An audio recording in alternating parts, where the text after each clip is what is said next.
بوونی زیاد لە 20 کاندیدی کورد بۆ پۆستی سەرۆکۆمەر کۆمەڵێک ڕاستیمان پێ دەڵێت. شێرکۆ کرمانج ڕای وایە. یەکەم، کورد لە 15 ساڵی ڕابردوودا لە دابەشبوونەوە بۆ هەپڕون بە هەپڕون ڕۆیشتووە.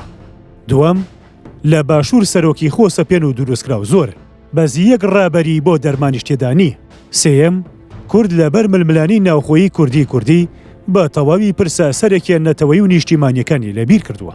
چوارم، تەواوی حیزبولایەنە بەناو کوردستانیەکان بە تایبەتی یەکێتی و پارتی نەک لە خەمی نەتەوەسازی و نیشتیمانسازی و دەوڵەت سازی دانین، بەڵکو ڕێگرن لە پێش پرۆسەکان. پێنجەم، مام جەلال تا نەمرد نەک هەر نەماندەزانی ئەو چەند گەورەیە، بەڵکو نەشمان دەزانی حکمەتی نەرمی نواندن چەندە گرنگە بۆ کورد.